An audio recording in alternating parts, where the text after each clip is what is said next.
Hello, students. A very good morning, everyone. So this is your lecture number 2 of electric charge and electric field. Yes, of course, આપણે પહેલા લેક્ચરમાં શું જોયું હતું તો કે we had discussed કે કોઈ બોડી પોઝિટિવ ચાર્જ કેવી રીતે હોય, કોઈ બોડી નેગેટિવલી ચાર્જ કેવી રીતે થાય, charges of proton, charge on proton, mass of proton, mass of electron, એટલે થોડું બેઝિક ડિસ્કશન કર્યું હતું. And yes of course basic પણ હજી પૂરું નથી થયું, તો આ લેક્ચરમાં પણ આપણે basics of electric charge discuss karso, right? So this is your lecture number 2 and chapter 1 electric charge and electric field. Okay students, chalo.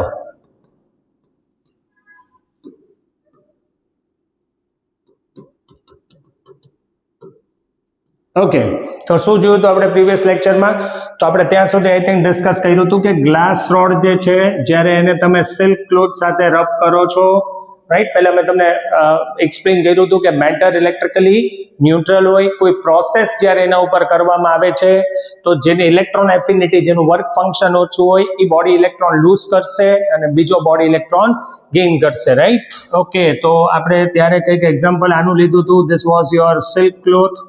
આ થોડું રિકોલ કરાવું છું તમને. This was glass road.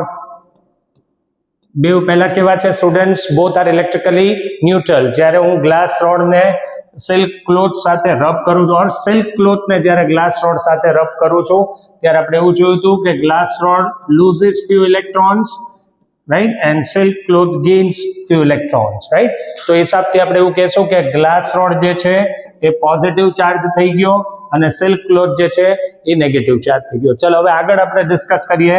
આ તો એક જ એક્ઝામ્પલ મેં લીધું ગ્લાસ રોડ સિલ્ક ક્લોથનું, બરાબર. બીજા ઘણા બધા બોડીઝ જ્યારે એકબીજા સાથે રબ કરીએ છીએ ત્યારે એક ઉપર પોઝિટિવ ચાર્જ આવે છે અને એક ઉપર નેગેટિવ ચાર્જ આવે છે. મેક ઇટ વેરી શ્યોર કે કોઈ બોડી પોઝિટિવલી ચાર્જ થયો એનો મતલબ એને ઇલેક્ટ્રોન લૂઝ કર્યા છે સ્ટુડન્ટ્સ, રાઈટ. આપણે બહારથી પોઝિટિવ ચાર્જ કોઈ બોડી ઉપર આપી શકતા નથી. The deficiency of electron or the loss of electron have made a body positive charge. ચલો હવે આની થોડી આગળ ડિસ્કશન આપણે ક્યારે કરીએ તો તમે થોડું એક વસ્તુ ઓબ્ઝર્વ કરો. આમાં પહેલા તો બે ત્રણ વસ્તુ હું તમને MCQ ફોર્મમાં કરાવું. જે બોડીએ ઇલેક્ટ્રોન લૂઝ કર્યા, જેમ કે અત્યારે ગ્લાસ રોડ, રાઈટ, તો glass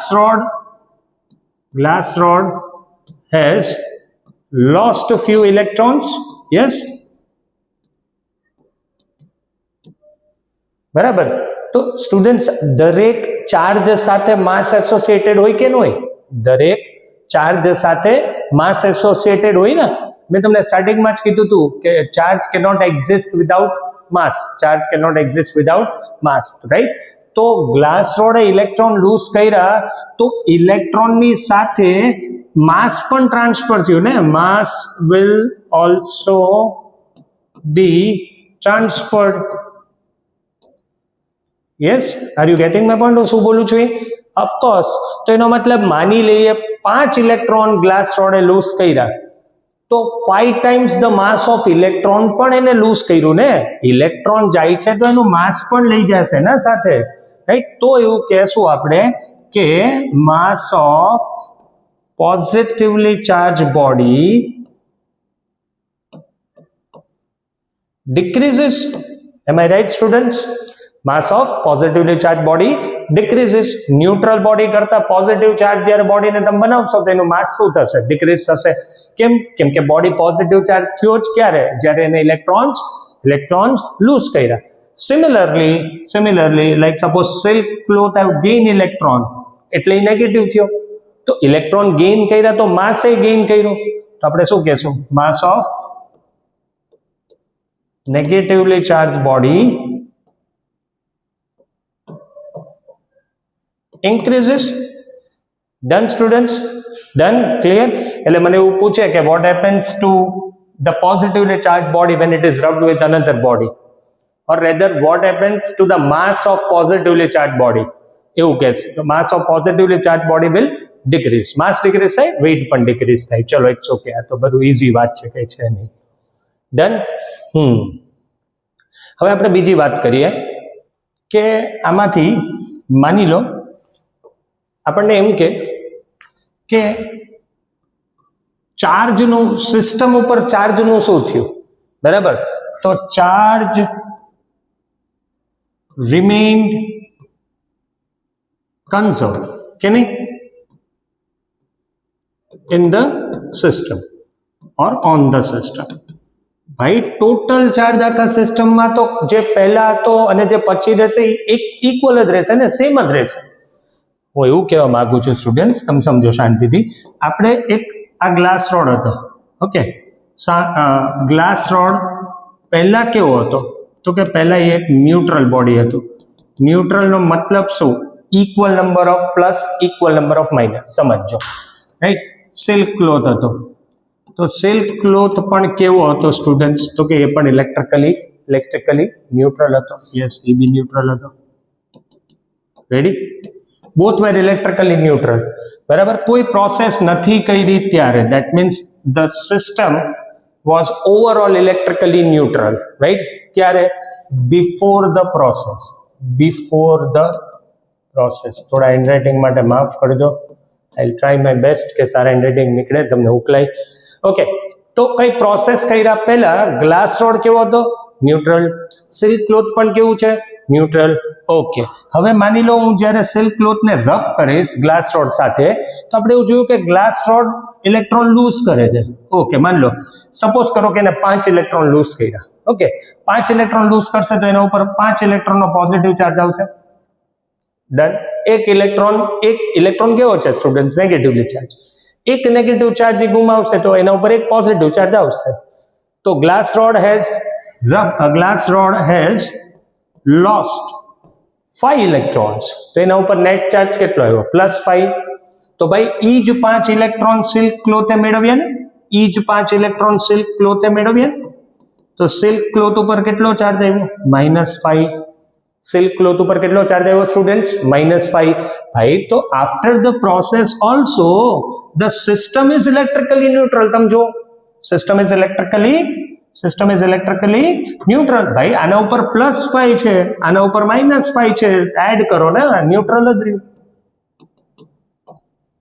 done. So before the process also the system was electrically neutral.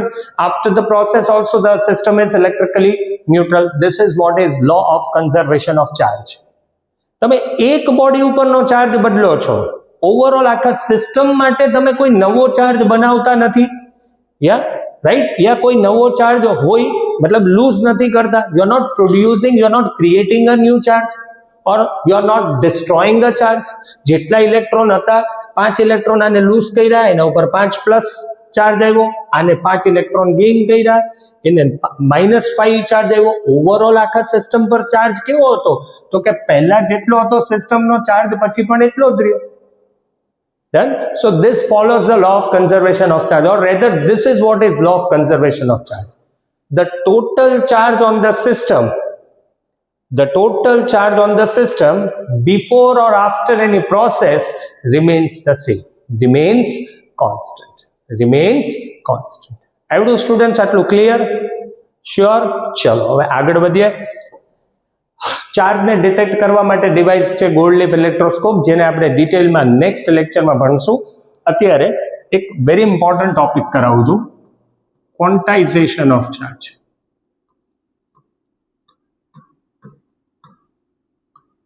પછી આપણે એક સાથે ચાર્જની બધી પ્રોપર્ટીઝ પણ સમજી. રાઈટ? પહેલા let us understand what is quantization of charge. Okay, fine. ચલો, આજ ગ્લાસ રોડ અને સિલ્ક ક્લોથના એક્ઝામ્પલથી જ આપણે સમજી, એકદમ ઇઝી રહેશે. જો, ગ્લાસ રોડ, બરાબર, સિલ્ક ક્લોથ.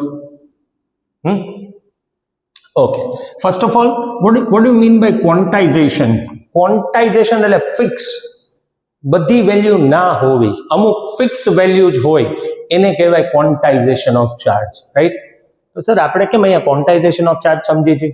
શું ચાર્જ ક્વોન્ટાઇઝડ હોય બોડી ઉપર? મતલબ શું ચાર્જની વેલ્યુ ફિક્સ હોય બોડી ઉપર? Definitely yes. શું બોડી પાસે બધી જ વેલ્યુના ચાર્જ નો હોય? ના, નો હોય.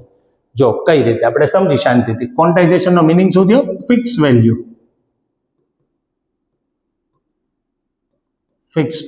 ચલો જો ભાઈ, ગ્લાસ રોડ છે, સિલ્ક ક્લોથ છે, ચલો કોઈ વાંધો નહીં. યાર, ગ્લાસ રોડ જે છે એ એક ઇલેક્ટ્રોન લૂઝ કરે છે. સપોઝ કરો એક ઇલેક્ટ્રોન ગયો, એક ઇલેક્ટ્રોન અહીંયાથી અહીંયા આવ્યો, એના ઉપર કેટલો ચાર્જ આવ્યો? 1e. 1e. સિલ્ક ક્લોથ એ આ ગ્લાસ રોડ લખી દો, આ સિલ્ક ક્લોથ. જોજો સ્ટુડન્ટ્સ, ઓકે. તો સિલ્ક ક્લોથ એ ઇલેક્ટ્રોન રિસીવ કર્યો -1e. બોલો ક્લિયર? ઓવરઓલ બેવ તો કે પહેલા ન્યુટ્રલ હતા, હવે બી ન્યુટ્રલ જ રહેશે. Yes of course, fine. ચલો, ગ્લાસ રોડે 2 ઇલેક્ટ્રોન લૂઝ કર્યા. માસ તો જશે ઓફકોર્સ, એની તો આપણે વાત થઈ ગઈ ને કે બોડી જે પોઝિટિવ થશે એનું માસ ડિક્રીઝ થશે. ફાઇન. તો આનામાં 2e ઇલેક્ટ્રોન જેટલો પોઝિટિવ ચાર્જ આવ્યો, આનામાં -2e જેટલો, બોડી ઇલેક્ટ્રિકલી ન્યુટ્રલ છે. Next 3e 4e. હવે તમે વિચારો, હું આવું કહી શકું ક્યારે? આવું કહી શકાય કે ગ્લાસ રોડે 2.25 ઇલેક્ટ્રોન લૂઝ કર્યા? નો. ઇલેક્ટ્રોન ઇઝ ફંડામેન્ટલ ચાર્જ, એનું ફર્ધર ડિવિઝન શક્ય નથી. રાઈટ. 2.5 ઇલેક્ટ્રોન ગયા, 3.25 ઇલેક્ટ્રોન ગયા, 3.25 ઇલેક્ટ્રોન ગયા, આવું પોસિબલ જ નથી. રાઈટ. તો એનો મતલબ 2.5 ઇલેક્ટ્રોન 2.5 ઇલેક્ટ્રોન જેટલો પોઝિટિવ ચાર્જ ગ્લાસ રોડ ઉપર આવ્યો, એ શક્ય જ નથી. સિલ્ક ક્લોથ ઉપર -2.5 ઇલેક્ટ્રોનનો નેગેટિવ ચાર્જ આવ્યો, આવું શક્ય જ નથી, આવું પોસિબલ જ નથી. તો એનો મતલબ ચાર્જ કોઈ પણ બોડી ઉપર કેવો હશે? 1e 2e 3e. આ નહીં હોય, 2.5 નહીં હોય સ્ટુડન્ટ્સ. 3e યા -3e યા -3e, 4e યા -4e, આવો જ ચાર્જ હશે ને. Right. So it will only have fix value of charge. 1, 2, 3, 4. It will not have each and every value of charge. That is why the topic is given quantization of charge, fixed value of charge. Right. In general, students, in general, body પાસે charge કેવો હશે? Plus or minus n. Where what is n? What is n? Multiple of e. એટલે 1, 2, 3, 4. Right. Dot. It cannot have value 1.25, 1.5. 1.775 આવું કંઈ નહીં હોય. Right. એનો મતલબ બોડી ઉપર જો ખરેખર જુઓ ને તો ચાર્જ કઈ વેલ્યુ ના હોય, તો જો 1e એટલે 1.6 into 10⁻⁻19 કુલમ હોઈ શકે. પછી ડિરેક્ટલી 3.2 into 10⁻⁻19 કુલમ હોઈ શકે. પછી 4.8 into 10⁻⁻19. આ ખબર પડે શું કરાવવું જોઈએ? 1e 1 into 1.6, 2 into 1.6, 3 into 1.6, 4 into 1.6. આ રીતે જ વેલ્યુ હશે. એનો મતલબ આ સિવાયની વેલ્યુનો ચાર્જ બોડી પાસે નહીં હોય. ક્લિયર? એટલે ફિક્સ વેલ્યુ ઓફ ચાર્જ ને કહેશું સ્ટુડન્ટ્સ આપણે ક્વોન્ટાઇઝેશન ઓફ ચાર્જ. યસ. હવે હું આગળ એ બી કરાવું છું કે ભાઈ we are ignoring quantization of charge. Quantization of charge ને નેગ્લેક્ટ કેમ કરીએ છીએ? ઓફકોર્સ હું કરાવું, પણ હવે આ ખબર પડી ને, ક્વોન્ટાઇઝેશન એટલે ફિક્સ વેલ્યુ. રાઈટ. ઓકે. કેમ ફિક્સ વેલ્યુ એ બી તમને કીધું. જો અહીંયાથી બી કન્ઝર્વેશન ઓફ ચાર્જનો લો તો બેલેન્સ થાય જ છે. સિસ્ટમ ઉપર નેટ ચાર્જ ન્યુટ્રલ, બધું neutral. Ready students? Done? Clear? હવે પેલા છે ને આના ઉપરથી બોર્ડે કેવા MCQ પૂછ્યા હતા, આપણે પેલા એ સ્ટડી કરી લઈએ અને પછી હું તમને એ બી સમજાવું કે ભાઈ quantization of charge is ignored. Okay, done. Okay. હવે છે ને આવું પૂછ્યું હતું, આ બોર્ડનો MCQ જ છે. જો યાર થોડુંક પ્લસ માઇનસ રહેશે, ઇન ધ સેન્સ બોર્ડનો MCQ હશે યા ગુજકેટનો હશે, એવું કંઈક હશે. આ તો બોર્ડનો જ છે, આઈ રિમેમ્બર ધીસ, પણ તો બી how many electrons are there in -1 coulomb charge? આ છે ને સ્ટુડન્ટ્સ, આ વેલ્યુઝ મતલબ આ જે હું લખું છું ને, MCQ બનાવું છું ને, એ તમારી ટેક્સ્ટ બુકમાં જ આપેલું છે. બોર્ડ હંમેશા ટેક્સ્ટ બુકની લાઇન્સ, ટેક્સ્ટ બુકમાંથી જ વધારે પડતા MCQs કન્વર્ટ કરીને પૂછશે. શું કહે છે કે -1 coulomb ચાર્જમાં કેટલા ઇલેક્ટ્રોન હશે? Of course will use quantization of charge. Q equals to N. I have to find the number of electrons, right? It cannot be negative, ને નંબર જોઈ છે, 5, 25, 50 એવી રીતે. Q કેટલું છે students? -1. N we don't know. Q બાળકો, Q કેટલું? -1. n ગોતવાનું છે. E કેટલું? -1.6 into 10⁻⁹. Solve this.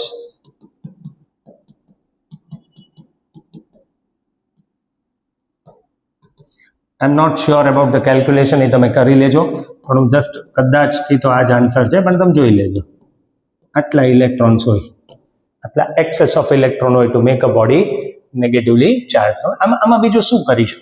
આવડું ને આટલું, આમાં બીજું શું ફેરવી શકે? તો કે આમાં એવું પૂછી શકે કે in order to make or in order to establish a charge of 1 coulomb, how many electrons are to be removed? How many electrons are to be removed? આટલા સિમ્પલ વાત છે ને યાર. -1 કુલમમાં આટલા વધારાના ઇલેક્ટ્રોન હશે. ન્યુટ્રલ બોડીમાંથી મારે 1 કુલમનો પોઝિટિવ ચાર્જ બનાવવો હોય તો કેટલા ઇલેક્ટ્રોન રિમૂવ કરવો પડે? આટલા જ રિમૂવ કરવો પડે ને. ક્લિયર ને બાળકો? ડન ને? ઓકે, ચલો આના ઉપરનો બીજો MCQ ડેફિનેટલી આ બી બોર્ડે પૂછ્યો હતો. માન લો there are N1 protons and N2 electrons. શું છે સ્ટુડન્ટ્સ? N1 protons છે, N2 electrons છે. What is the net charge on the body?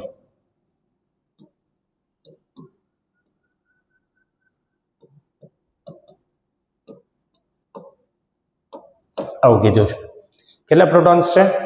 N1. કેટલા ઇલેક્ટ્રોન્સ છે? N2. યસ, આપણે ભણ્યા છીએ ને કે ચાર્જ કેવી ક્વોન્ટિટી છે સ્ટુડન્ટ? સ્કેલર ક્વોન્ટિટી છે. તેનો મતલબ સીધું એડિશન થઈ શકે? ઓફકોર્સ. કરો ચાલો જો. અને યસ, આપણે એમ પણ જોયું હતું કે પ્રોટોન હોય કે ઇલેક્ટ્રોન હોય, ચાર્જ તો સેમ જ છે, ખાલી પ્રોટોનમાં +C લાગે, ઇલેક્ટ્રોનમાં -C લાગે. આ બધું ધ્યાન રાખજો. Charge on proton and electron are same, ખાલી બાયફર્ગેટ કરવા, ડિસ્ટિંગ્વિશ કરવા +- ની સાઇન આપેલી છે. તો Q શું લખાશે? N1 into E પ્રોટોનનો charge plus N2 into -E students ઇલેક્ટ્રોનનો ચાર્જ કેવો હોય? Negative. So solve this, will have N1 -N2 into E. યાર આવા MCQs બોર્ડ મૂકે છે. હવે કદાચ આમાં એમ કે N2 પ્રોટોન N1 ઇલેક્ટ્રોન તો આવડે ને તમને? Of course. Clear? Done? Sure? Clear? એટલું આવી જાવ. બીજો એક આવો MCQ કરાવવાના ઉપરનો, right? If 10⁻19 electrons are removed from a neutral body,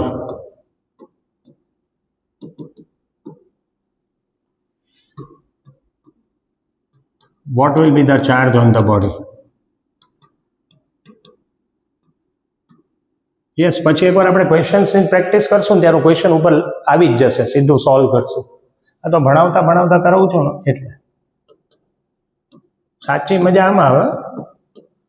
10⁻19 electrons are removed from a neutral body. Neutral બોડીમાંથી 10⁻19 ઇલેક્ટ્રોન રિમૂવ કરી દઉં બાળકો, તો ચાર્જ કેવો આવે? આઈ થિંક આ છે ને ગુજકેટમાં પૂછાયેલો ક્વેશ્ચન છે બહુ પહેલા. How easy છે સ્ટુડન્ટ્સ? જો again we have to use the same concept here. Q equals to NE.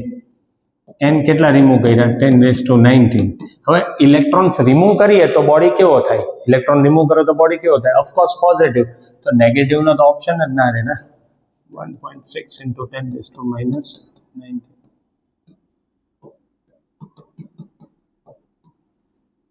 છે. એટલે આ તમને શું કરાવું છું, ટોપિક પછી એના ઉપરના બધા MCQs કરાવી દઉં એટલે ઇઝી પડે. ક્લિયર છે? ડન છે સ્ટુડન્ટ્સ? આવી જાઓ હવે. રેડી? હવે આ ટાઈપના ક્વેશ્ચન્સ આવે તો આવડશે ને? આવું બી પૂછે, what happens to the weight of the body when it is rubbed with another body? આવું બી પૂછે. બરાબર, લખી દઉં છું. What happens to the weight of the body when rubbed with another body. યાર આમાં એ લોકોએ ક્યાંય મેન્શન કર્યું છે કયું body? Vote happens two which body, positively charge body, negatively charge body, એવું કંઈ મેન્શન કર્યું નથી. જસ્ટ આપણને એવું કીધું છે કે જ્યારે એક બોડીને બીજા બોડી સાથે રબ કરું તો એના વેઇટનું શું થાય. તો આપણે તો આન્સર આવો આપવો પડે, મે ઇન્ક્રીઝ ઓર મે ડિક્રીઝ. કે મે ઇન્ક્રીઝ મે ડિક્રીઝ, મને ક્યાં ખબર છે કયા બોડીની વાત કરો તમે, રાઈટ. પોઝિટિવ હોય તો ઇટ વિલ ડિક્રીઝ, નેગેટિવ હોય તો it will increase, but I don't know. તો may increase may decrease, yes, આ ફેરવી નાખે. What happens to the weight of positively charge body, તો it will decrease. What happens to the weight of negatively charge body, તો it will increase. Ready? Clear? Done? Okay. અચ્છા sir, હવે તમે પહેલું બોલો કે તમે એવું કીધું કે બોડી પાસે બધી વેલ્યુના ચાર્જ ન હોય, અમુક આવી વેલ્યુના જ હોય. 1.6, 3.2 into 10 raised to minus 19, 4.8 into 10 raised to minus 19. Okay, આવું તમે કીધું, અમે માની લીધું, ઓપ્શન નથી. પણ સર આપણે તો ઘણીવાર આ વેલ્યુઝ બરાબર અમે સમજાઈ ગયું, તમે કીધું કે આ જ વેલ્યુ હોય. આપણે તો ઘણીવાર આગળ પણ ભણશું અને તમે બી જોયું હોય કે body is having a charge of 2 માઇક્રોકુલમ yeah body is having a charge of 1.8 માઇક્રોકુલમ. તો આ વેલ્યુ આવી ક્યાંથી? ચાર્જ ઓન ધ બોડી તો આ જ હોય, તો આ બધી વેલ્યુઝ કેવી રીતે આવી? ઓફકોર્સ આપણે છે ને ક્વોન્ટાઇઝેશન ઓફ ચાર્જને ઇગ્નોર કરીએ છીએ, રેધર નેગ્લેક્ટ કરીએ છીએ, બરાબર. આપણે નથી કાઉન્ટ કરતા અને આપણે ચાર્જની બધી વેલ્યુ એક્સેપ્ટ કરીએ છીએ ચાર્જની બધી વેલ્યુ. ધ રીઝન ઇઝ, જો હું એક્સપ્લેન કરું શું કહેવા માંગુ છું, સાંભળો. માની લો મારે એક બોડી ઉપર, આ એક ન્યુટ્રલ બોડી છે, મારે આની ઉપર 1 માઇક્રોકુલમનો ચાર્જ બનાવો છોકરાઓ. કેટલો ચાર્જ બનાવો છે? 1 માઇક્રોકુલમનો. તો I have to remove electrons, of course I have to remove electrons. તો ચલો, કેટલા ઇલેક્ટ્રોન રિમૂવ કરવાના? તો will use the formula Ne. n ક્યુ કેટલું? -6. 1 માઇક્રો એટલે -6. n into 1.6 into 10 raised to minus 19, right? n મળશે 1/1.6. આ -6 ને 19 એટલે 10 raised to 13, right? બોલો, ક્લિયર ને? બરાબર, ફાસ્ટ નથી લાગતું ને? આરામથી. ક્યુ કેટલું છે? 1 micro 10 raised to -6. n into 1.6 into 10 raised to -19. n ગોઈતું. તો સ્ટુડન્ટ્સ આ તમે જુઓ તો ખરી યાર કે આ almost 6.25 into 10 raised to 12. This is very large number. તમે જુઓ તો ખરી 10 raised to 12 એટલે ક્યાં વાત ગઈ? આટલા બધા ઇલેક્ટ્રોન જ્યારે રિમૂવ કરીએ ત્યારે 1 માઇક્રોકુલમનો ચાર્જ આપણે બોડી ઉપર એસ્ટાબ્લિશ કરી શકીએ છીએ, રાઈટ? તો this are very very large in number. તો આપણે 1 2 3 4 5 એવું કાઉન્ટ ન કરી શકીએ, આપણે એક ધાયરો લેવું પડે. હું તમને એમ કહું, એક્ઝામ્પલ આપું, હું તમને એમ કહું કે ભાઈ આમ જો એ વોટરફોલ કરે છે. હું તમને એમ કહું કે વોટરફોલ જે કરે છે, you just count the number of water particles. આમાં કેટલા વોટર પાર્ટિકલ્સ હશે એ કાઉન્ટ કરો. તો શું આ પોસિબલ છે? ના, because they are very large in number. Macroscopic quantity બોલાય. મેક્રો એટલે લાર્જ ઇન નંબર. એટલે આપણે આખા ફ્લોને જોશું, એની અંદર રહેલા એક પાર્ટિકલની ગણતરી કરી શકીએ નહીં. એવી જ રીતે એક નાનકડો એવો ચાર્જ બનાવવા માટે પણ આટલા બધા ઇલેક્ટ્રોન્સ ટ્રાન્સફર કરવા પડે છે, રાઈટ? જે આપણે કાઉન્ટ ન કરી શકીએ ડિરેક્ટલી. એટલે આપણે ક્વોન્ટાઇઝેશન ઓફ ચાર્જને નેગ્લેક્ટ કરશું, ઇગ્નોર કરશું અને ચાર્જની બધી વેલ્યુ સ્વીકારીએ છીએ, રાઈટ?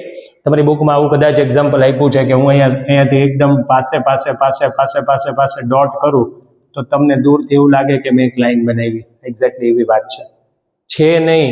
હું તો ડોટ જ કરું છું, 1 આ 2 આ 3 આ 4 આ 5 આમ.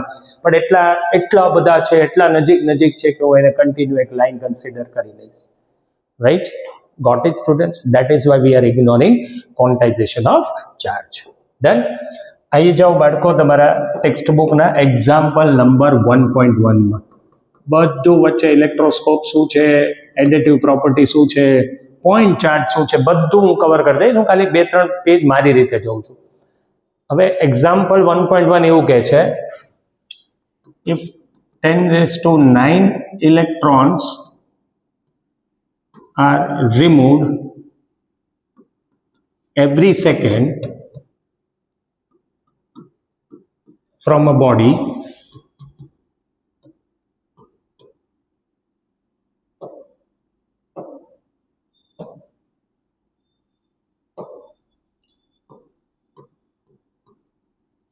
how much time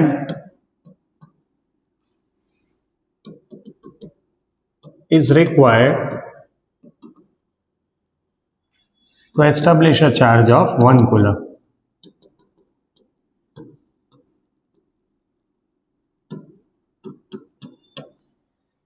right, I will try my best next વિડીયોમાં કે આ ક્વેશ્ચન સીધું તમારી સામે જ આવી જાય એટલે ટાઈમ ન બગડે તમારો.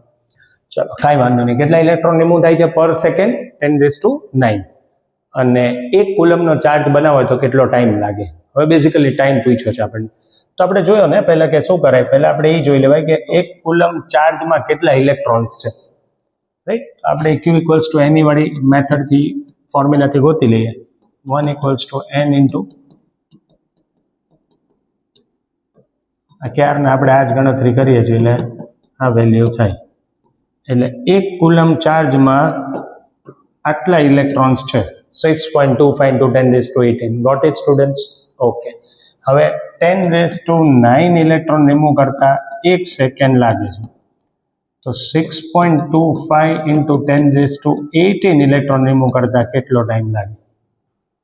સિમ્પલ, 10⁹ ઇલેક્ટ્રોન રિમૂવ કરતા 1 સેકન્ડ લાગે છે, તો આટલા ઇલેક્ટ્રોન રિમૂવ કરતા કેટલો ટાઈમ લાગે? Let's cross multiply. T આમ જશે ઇન્ટુ 10⁹. તો ટાઈમ શું આવ્યો બાળકો?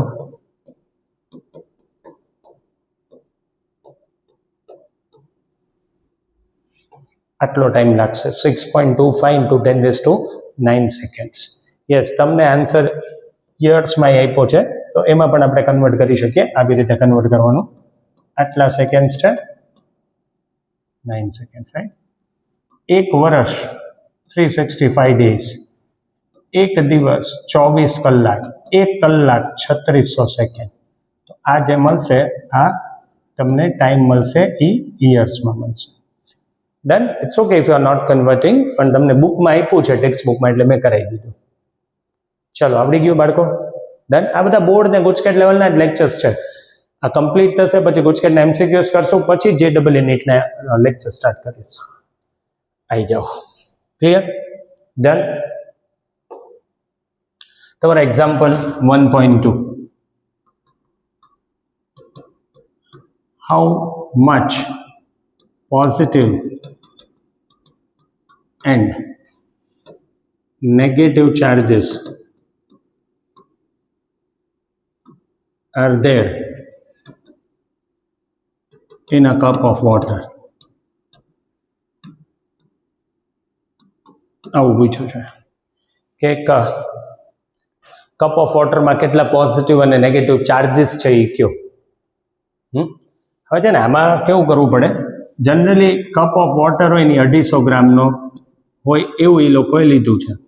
કદાચ તમે 250 ગ્રામ, એટલે બોર્ડ સપોઝ ક્વેશ્ચન પૂછે તો એ તમને કહેશે કે find the number of positive and negative charges in a cup of water whose mass is 250 gram, તો ડેફિનેટલી 250 લેવાનું. અધરવાઇઝ તમે કદાચ 250 ન યાદ આવે તો તમે કોઈ બીજી વેલ્યુ લઈને સોલ્વ કરો તો બી ઇટ્સ ઓકે.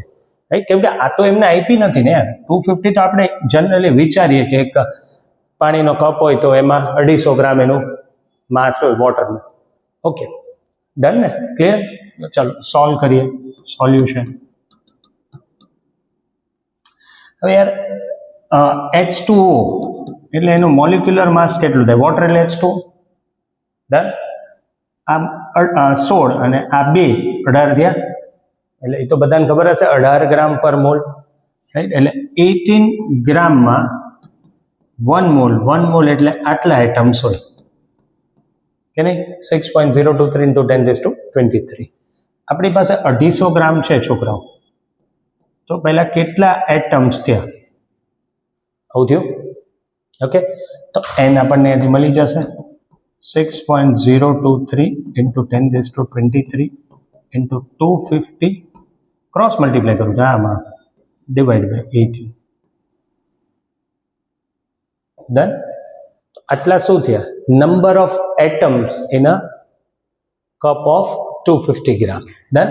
હવે એક એટમની વાત કરીએ તો એમાં ચાર્જ કેટલા હોય? માની લો ઓક્સિજન છે તો 816 લખીએ તો આ પ્રોટોન રિપ્રેઝેન્ટ કરે. રાઈટ.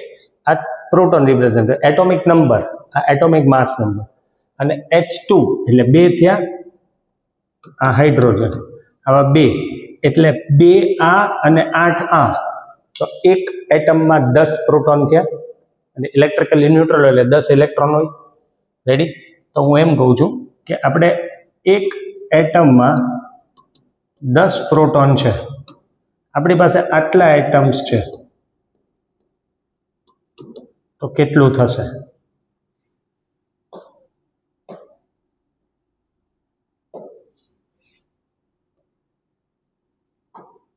રાઈટ? n એટમ્સમાં કેટલો ચાર્જ થશે? q dash. તો q ડેશ શું આવે બાળકો? n into 10 into 1.6 into 10⁻⁹. સો આટલા ચાર્जेस ઓર રેધર આટલા નંબરના પ્રોટોન્સ અને આટલા નંબરના ઇલેક્ટ્રોન્સ હશે in a cup of 250 gram of water. ચલો, ક્લિયર છે બાળકો? રાઈટ? બહુ મોટો વિડીયો નહીં બનાવવું તમારા માટે અત્યારે, અને નેક્સ્ટ લેક્ચરમાં will discuss some more properties of charge. Right? કે what is a point charge, charge કઈ રીતે એડ થાય, વોટ ઇઝ ઇલેક્ટ્રોસ્કોપ, ઇલેક્ટ્રોસ્કોપનું કામ શું, એ કમ્પ્લીટ થશે. પછી આપણે કુલમ્બ્સ લોથી સ્ટાર્ટ કરશું. ઓકે, અહીંયા આપણે સ્ટોપ કરીએ. Will meet in the next lecture. Thank you very much.